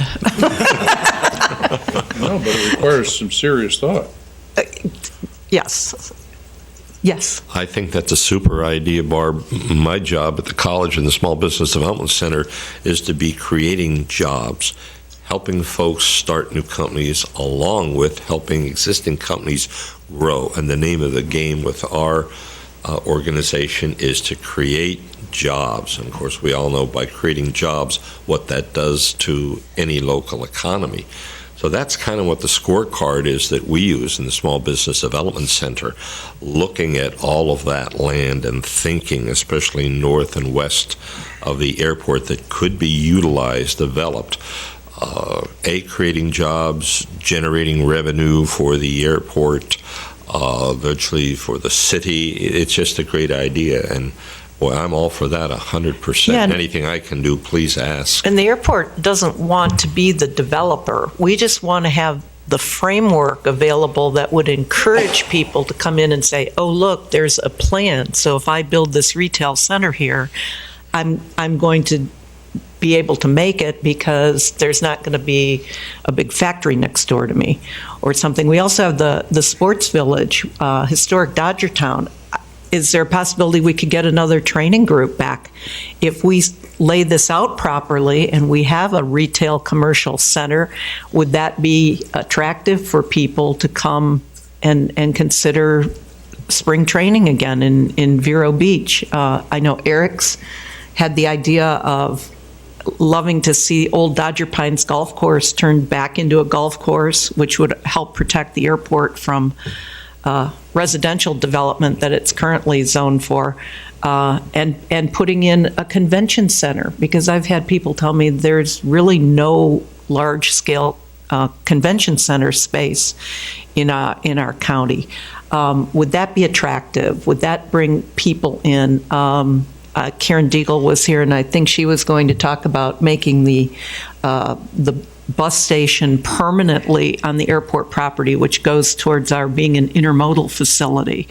But it's all got to be in the context of making it all work and making it all make sense. So that's what my goal is, to have us really consider how do we want this developed as the last really large real estate tract left in the city.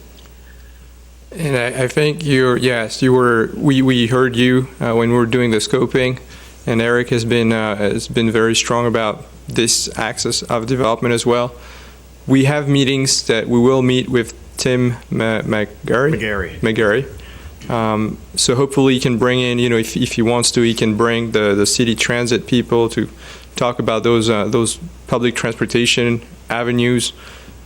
We have people of the Chamber of Commerce who are on the panel. We also have been in contact with them directly, so hopefully they can provide us with some input. And between the member of the advisory panel, the city staff who will be helping us, and you, hopefully we can come up with something that works. As I told the panel, we've seen plenty of airports, which doesn't mean much when we start at a new airport. I can see something for this airport, but realistically, I don't live here. I don't know if, the northeast side is more convenient to access than the south side, even though the south side, it's already built, but maybe it is better because it is so much closer to downtown and all that. That we can't see, so that's why we need the advisory panel, the city to work with us. And we do have in our scope as well, we will be working with some local appraisers who have done market analysis, not to necessarily do full-blown analysis, but to help us narrow down the amount of possibilities that could be developed on each parcel. And we also are a enterprise zone, I think it's called. Correct. That, right? Enterprise zone. We've talked about is it called a free trade zone? That might be a possibility if that would encourage somebody to come in. I know there's a little industrial park down off of Kings Highway. It's like 100 acres, and it's a free trade zone. St. Lucie County has a couple of them in their, I think off of, is it PGA Boulevard down in St. Lucie County?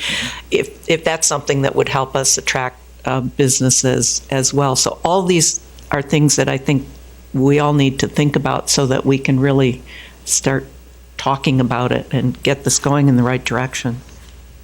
There is one thing that you mentioned just briefly, and that's the intermodal facility or the bus line that's already there at the airport on a temporary basis. I don't think we really have time to go through a whole lot of planning on that because it's kind of risen to the forefront here recently, and I just would like to know if anyone on the commission or anybody in the audience would have any, because Karen was here earlier, and Tim is here, but Still speak. did you want to? Okay. I just want to make sure there's no real big negatives on if that were to become a permanent site, and we tied it in with a development plan. In other words, it would become a piece of the development plan before the development plan was done.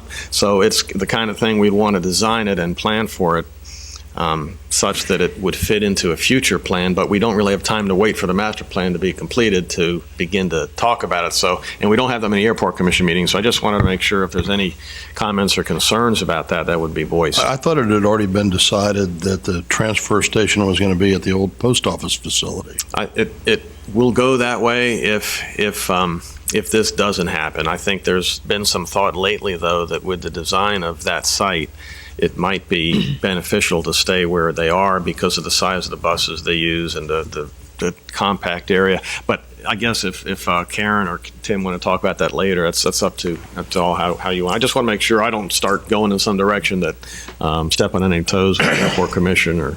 Well, and again, my thought process, because when you first told me about it, I was kind of like, ooh, I don't know about that. But upon thinking about it a little more, if we do develop this area down here as more of a commercial retail, I think the intermodal concept of the buses coming in, as long as they're, I don't know how much control the city has over where the buses go or anything, but if it would also be available to tourists who come, that we could see that expanding and making it truly a countywide, not just for people that don't have cars, but tourists who go to the beach. I don't know where the buses even go right now, but then I think it would be a nice workable part of what we can develop here. Oh. And I know flight safety likes it, right? Yeah, but see, then it's really being used for its intended purpose. But I'd like to encourage, like I said, I'm trying to encourage development here. We've got so many things in Vero Beach. We've got Ocean Drive, we've got Royal Pump Point, we've got Miracle Mile, we've got downtown, we've got the mall, and we've got the airport. So where is Vero Beach? It's kind of everywhere, and if this idea of this bus system can tie us all together, even within the city portion of it, I think that's a great asset then to the airport and the development of our business plan. So just if I may, is it private, the bus network in Vero Beach? County, I think, Senior Resource Cultural Center. County. Yeah, Senior it's Center public. Resource. But Okay. I don't know who controls the county. I don't know. My question was, I'm going to guess that the Go Line bus hub in front of the terminal does not generate any revenue for the airport at this time. Am I correct? Right. And it probably wouldn't even at this point. Even if Eric it can were. speak to that better. Yeah, is this on? Yes. The road that they're using is a road, and it was never generating any revenue because it was a road. And going forward, if the same site were to be used, I believe we have a pretty good argument in a public transportation facility with FAA that we could probably say there was no revenue before, and there's not going to be any revenue going forward, but it will attract development that will then bring revenue. So I think would be the approach that I would recommend taking if we were going to want to go forward with this. I mean, we would abandon the road is what it boils down to. And that road has very seldom been used for too much other than just an added convenience to cut across there. The traffic on Airport Drive would possibly increase, but we have a project underway right now to widen Airport Drive and put a traffic light at Aviation Boulevard. Aviation and Airport Drive, which would take care of the bus backup without a problem. So, and that's underway. We're at 30% of the design on that right now, so, and it's fully funded. So, I mean, it all kind of ties in with the needs of the community and possible benefit to the airport. And I've looked at some of the compliance, FAA compliance guidelines on that, and it's, as usual, not exactly specific. You know, it's not going to give me any clear guidelines, so we would probably have to present it to the Orlando office. But I think we have a good argument if the, you know, Eric, what are they going to do council with wants to the go. buses during the air show? They have been, we've worked through it without a problem, to answer your question. I mean, they operate on Saturday only, not on Sunday, so it's one of the 2 days of the air show. It's an impact to them. The parking team that handles the influx of traffic was able to just, you know, direct the bus traffic through there without any major problems. So they were able to operate during the air show, and I think they would continue. Plus, they bring people to the air show even. I just don't see it too many real negatives. It's not a residential area, so it I think benefits the city that had some concerns with locating it in the past. Now the proposed location, I understand now, downtown is not in a residential area also, so it's probably a wash there. I just want to make sure that if it were to go this direction, I wouldn't be going off in the direction that you all would think that's wrong. What's the code as far as putting a parking garage in there? The code? Yeah. Can you put a 3-story parking garage in there without any major waivers or anything? Or you're looking way down the road there with the future development. Yeah, no, That's that's light industrial. So, I mean, you know, but it gets back to what Barbara was saying too. We want to properly develop it, and we want to keep the Vero Beach nature. So, that's all part of the thought process. And I wish Karen was here. If she was here earlier, she could kind of, I think, talk about some of what they have planned there. But you know, And I think we'd like to see what the design's going to look Sure. like too, so Sure. it's not just, you know. Could we make that an agenda item and sometime in the future where we could have a presentation? could do a special call, and that's always Yeah, doable. if that comes up and we need to do that, we could do a special call. I think Tim's got something to say about it. Maybe Yes. before your discussion goes too far, I can share some things that might answer a few things, but I didn't know if you're done with this part. Yeah, come on up. Okay, thanks. Thank you, Remy. And I do have some questions for you guys. I'm an aviation nut, so having you guys access to them for a couple of hours would be great. Get a few things lined up here. Hi, for those of you who don't know me, I'm Commissioner Tim Zork. I serve District 3, which covers the airport area.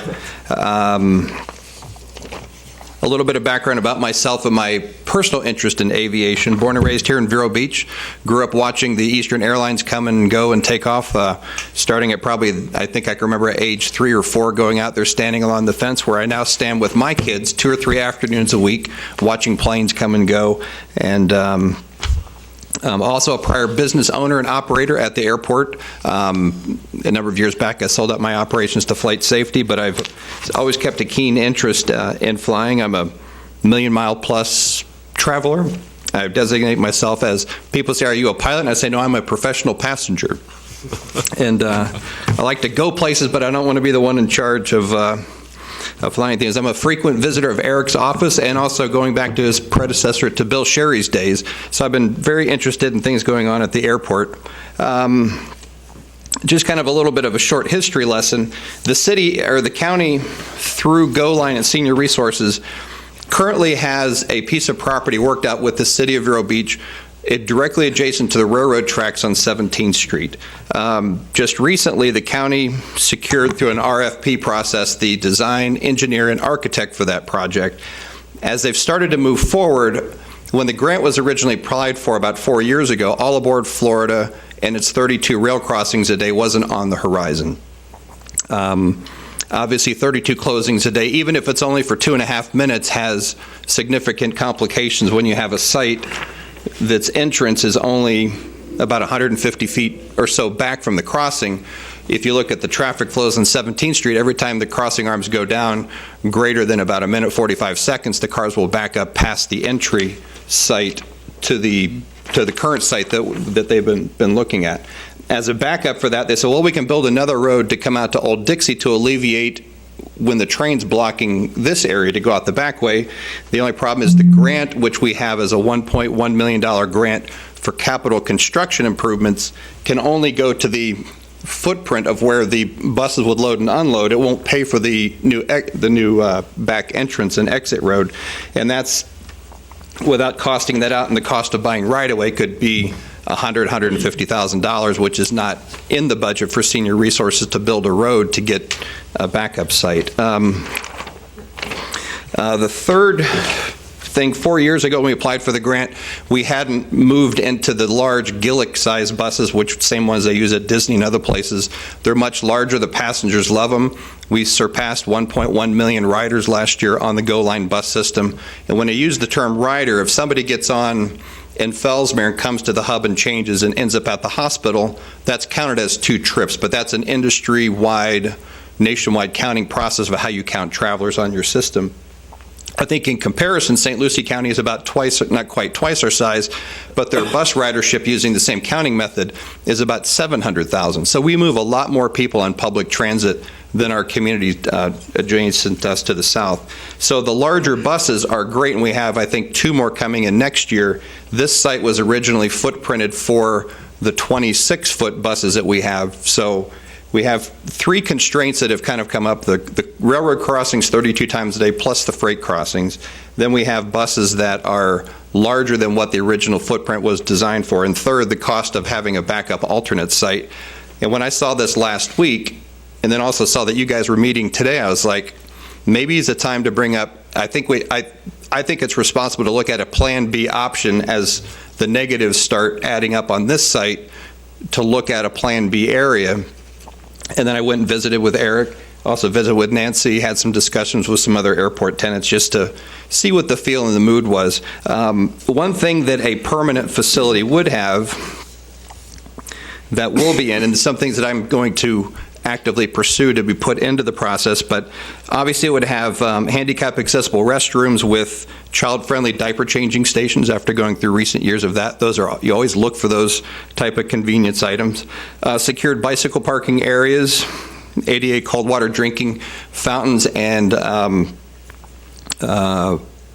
on-site parking for carpool riders. In some places, it doesn't work where it's at now, but prior location, you'd have 2 or 3 people that would ride a car to where the bus hub used to be, and then get on a bus and make the rest of their particular trip. So having some on-site physical parking would be part of the site plan. Adequate and covered seating areas for the people while they're waiting. Some buses come a few minutes earlier than other ones, so they'd have a comfortable place to sit and wait for it. Landscaping requirements that would meet or exceed the city's landscaping requirements. Secured bus loading area, there would be the limited pedestrian movement outside the physical area once it's defined, because just for safety concerns, and also keeping them, I don't want to use the word contained, but you provide everything they need in a particular spot, and the wandering, which has been brought up by a couple of the tenants, they said, but if it was properly done and properly set up and built and everything they need was right there for them, why would they have any need to go anywhere else, unless they were going to work or going to some other services there at the airport. A couple of the other things that I think will be easily included in it, also addressing why somebody might be looking for something else at the airport, is utility outlets for cell phone charging, computer charging between buses, because there's not chargers on the bus. An area to keep the younger travelers between bus loading and unloading, a little place they could be occupied at. I'm not saying a playground, but someplace in the footprint of the building where that's kid-friendly. Wi-Fi connections, and then vending services. So by putting all those into a permanent facility, what we really have right now is a great working temporary site, but it is very temporary in nature, because you don't want to put the capital cost into something that was going to be potentially then moved over to this site. But this site, in my mind, is getting so many negatives that it's really to keep pouring more money in engineering and design into a site that you might be able to fit it onto the site, but is it functionally good for the turning of the buses and getting the people on and off, and then the train crossing? So what I thought, since conveniently you had a meeting this week, was to at least open up the discussion between Karen has a one-time annual year event fundraiser luncheon that happened to be today, and we didn't actually figure out till I was at Eric's office last week that you actually had a meeting coming up in just a few days, so we kind of hurriedly, we met with the MPO director, Phil Mattson, Stan Bowling in the planning department on the county side who helps coordinate some of the MPO efforts, and we met yesterday to say, should we show up here today and at least say we'd like to open up a dialogue to see where we might be able to go with it. The grant constraints has some time limits on it that we, as Eric mentioned, we probably don't have the time to wait for the whole plan for the airport to be done to look at options for this, because one of those things with grants is use it or lose it, and the clock is ticking away on that. So what I'd like to see today is if between senior resources, myself and the MPO, to meet with Eric's office and just see what might be available and comparing that to the current site that we're looking at, and say, hey, does it make sense to look at pursuing a site maybe at the airport area, whether it's the current site or something else, in the airport footprint. Can I ask, Remy, have you dealt with any planning things that have included a big, large-scale bus station that integrates into, a commercial center? Would you mind stepping up to the microphone, please? As I was just curious what the impact it might have on the commercial center, if any. I could ask, actually, we have a team based in Washington, D.C. They're focused on landside development. I know we've dealt with bus stations before. Integrating it with a commercial center, this is fairly specific. So, Well, I'm just meaning for the whole concept of this being commercial retail, what is the impact of a large-scale bus terminal, on the surrounding properties, values, et cetera, et cetera? I don't want to say something here. Yeah, I don't know. I don't even know if there's we any could kind of definitely- study that's been done, or Yeah, We could get back maybe- to Eric on this. Let us staff it out a little bit for you, and maybe a special call meeting will be necessary to come back before we go too much further on this. But maybe at some point we can get a little sketch. Once I get something from Karen, on what she plans, and we can tie it in with Recondo. Could do a little conceptual diagram for that area a little earlier than planned for the master plan. But and then we can have a special call. I'd just like to know what the pros and cons to the rest of the development as a commercial retail center might be, if there are any, either which way. How might it affect development or perceptions of development? And maybe it's a total positive. I just don't know. So Well, I think it will be easier if, like Eric said, we have some kind of something that tells us what size it is. you can, yeah. So that we can get an idea of. And I'm meeting with city manager and staff on Monday to discuss some of the planning issues and local city issues. So I'll know more about that at that point, any road issues from Monty and things like that. And then we'll give all that, put it together with what Karen comes up with, and try to come back to you all. Certainly it'll have to go before city council at some point, so they might be looking for your input. I just, at this point can't give you a date, but maybe within a month, I hope Right. that's I think enough time. we'd have to probably do something at least preliminarily in a month to keep the grant guidelines so we don't. Has anybody done any type of just preliminary study on what percentage of the riders utilize facilities at the airport, such as walking over to Cannon's or any of the three delis along Aviation Actually, no, I probably Boulevard, or- talked to Tubby's and Cannon's just to see what they have, but I know where its prior location, the cafe area that was at the county, they had a pretty significant amount of walk-in business from riders. Because when you look at the route structure, seasonally, the marina route becomes almost the most heaviest traveled route. They get on and they use it to go all over the entire county. Yeah, they love it, the boat people. Right. Boat people. Yeah, the liveaboard. Wait, that doesn't Right. sound right. They live on board, and that's how they get around. Yeah. People. Well, And that's I've what- had no yeah. negative comments from Cannons, if that's what you're asking. I mean, like in Orlando and Tallahassee, you see where they house the buses, and they have the structure that covers the street, and it could be interesting. Could be very interesting. I think that's what they'd like to Tim, have. is there any negatives of moving it from where you've been planning for this length of time over to? Well, there'll be, there's a couple of steps that Phil Mattson brought up from the MPO is, one, we would have to receive approval to move the grant funds from that site to this one, and then also doing a preliminary phase 1 environmental. And I think, Eric, you mentioned some areas of the airport, there's some older historical things that have been done that may need to be updated depending on where it ends up at.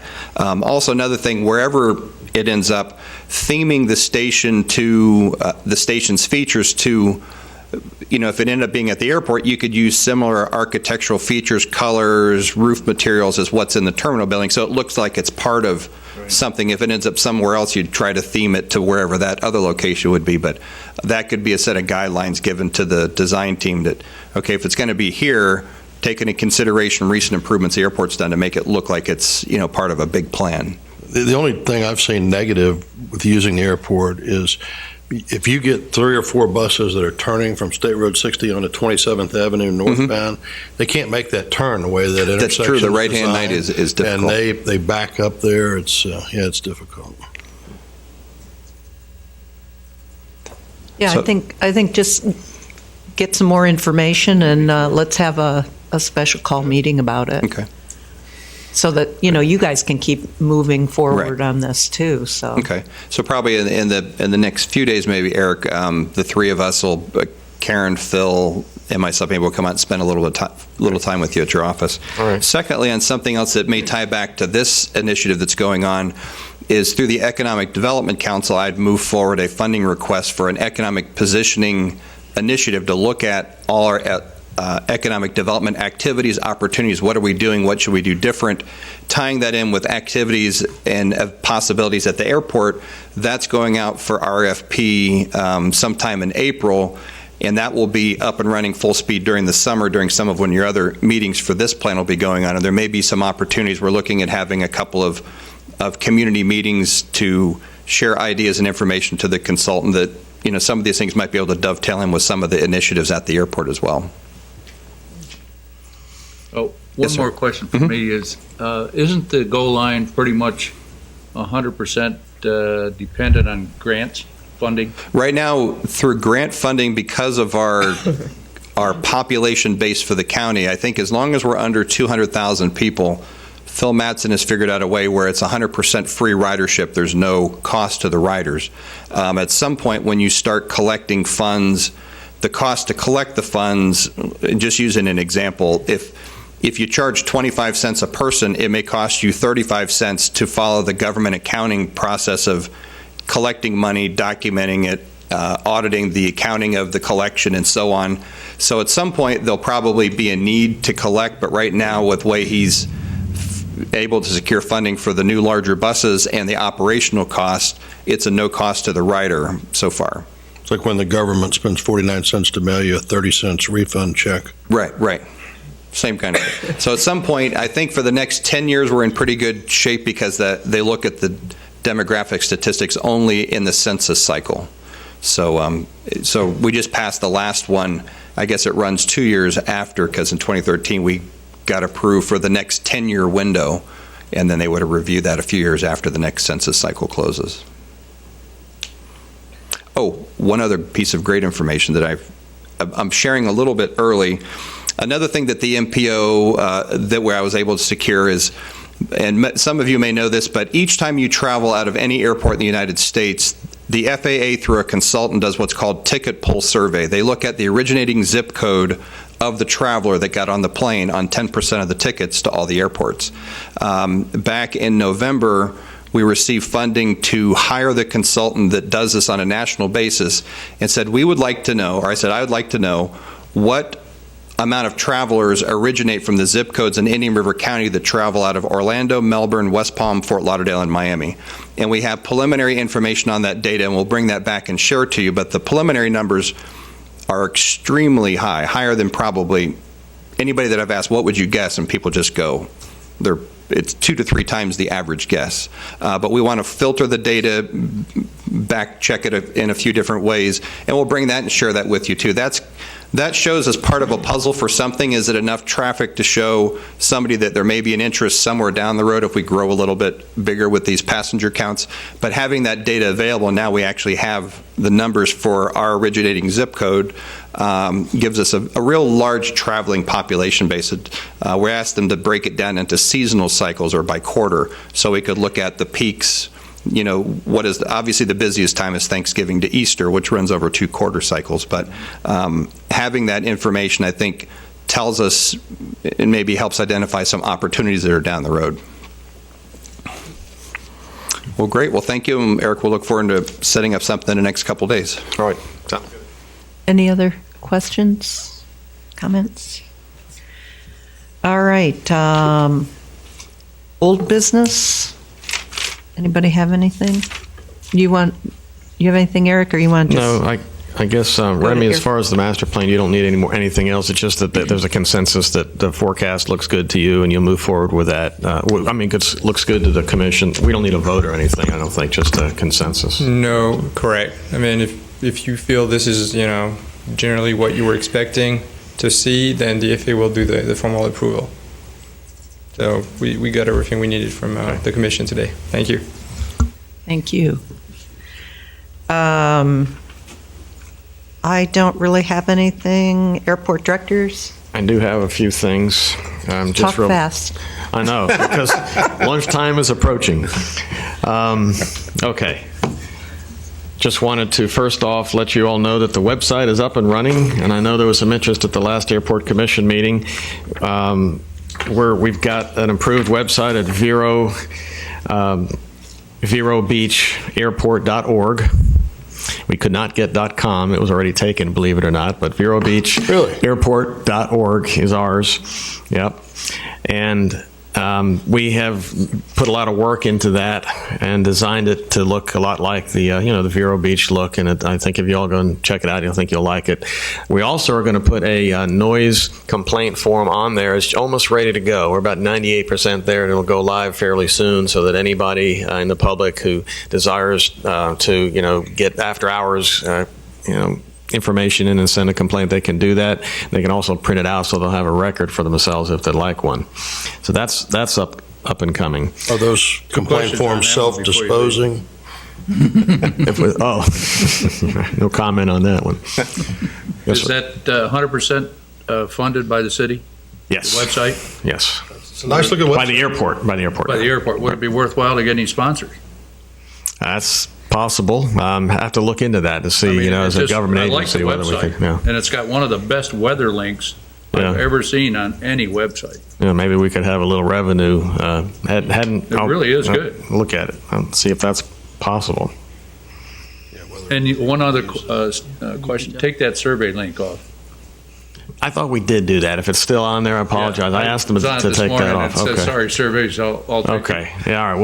We'll get that off. And actually, there is still some other tweaking on there too that has to be done. But and that's one of the things we're finding. It's great to have a website, but now you got to update it, and it's always trying to get the time to do that.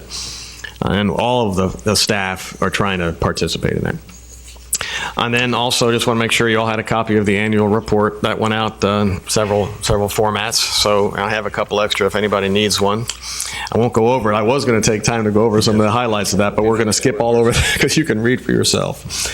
The Davis development, we talked about that last Airport Commission meeting, and that is moving forward out at the old operations facility. It's been leased out, and we're collecting about $24,000 in rent now per year from that building, and they have already started making slow progress in renovating it for the Citation that's going to be parked there to increase our based jet aircraft by one. Acalina Bank, as you know, is approved. The lease was approved with City Council, and that's going forward. That right now is we have to demolish, of course, the existing facility there, and that demolition contract signed. Not yet, but it's been selected. We selected the contractor, and the contract process is in underway, including getting all the payment performance bonds and all the insurance and requirements that are needed to have that signed. And then they should be complete, I hope, by the end of March. And then the timeline will be such that the bank should be in place by December, January. So Let's see, runway 422 rehab, we talked about the LED lighting for that, and the redesignation, as you can see, we now have 12 right, 30 left, and 12 left, 30 right. They're two parallel runways, so start getting used to, if you're flying or referencing the runway, the new designations. That was part of the runway 4 project, in which we already had the paint and the contractors out there anyway, so we went in and did the redesignation while we're there. And that should be done in the runway back to normal by the end of March as well. Right now, it's already flyable in the day. We just don't have the lighting completed for nighttime ops. Wildlife hazard assessments moving along, should be done in June. GA apron development out at Paris Corporate Air on the west side of the airport has been delayed until we get some additional funding, hopefully in the next fiscal year. So that will be July for the state. So in July, we are anticipating some additional funding, and we should hopefully be able to move forward after that and advertise for contractors. Airport access roadway, I talked about that. We're at 30% design on that. That's Airport Drive, all the way from the bridge that goes over to Atlantic Boulevard all the way to the terminal building. And there'll be bike lanes and sidewalks and a wider bridge and anything that's needed in there. It's going to be a really nice project. Monty Falls, the Public Works Director, is actually the project manager for that, and the airport is funding a portion, but a very small portion of that. It's mostly state and some city funds from Public Works. The VeroBeachAirport.org I mentioned. We do have the links to Chamber of Commerce. Buck was asking about that last time, also Historic Dodger Town and everything else, and with the noise forum. And then VeroAirShow.com is our other website I'd like you to look at. We're moving full speed ahead with that. I passed out a little diagram for everybody to look at. That's our show layout, so you can kind of see what we're talking about there. We are moving the show line to the west, so the center of the performance will actually be nearer Paris Air than the terminal building, and that was needed in order to fit the jet team, the Blue Angels box, and not have to close both US 1 and 43rd. This way, we will still have to close 43rd Avenue during the jet team's performance, but not US 1. And it works out pretty good, as you can see with the layout there. You also see that black line. We're going to be putting out a big strip of white plastic out there in the midfield in order to have something for the Blue Angels to line up on. That's not as close as the main runway and not as far as the utility runway. They want to be as close as possible, but not too close.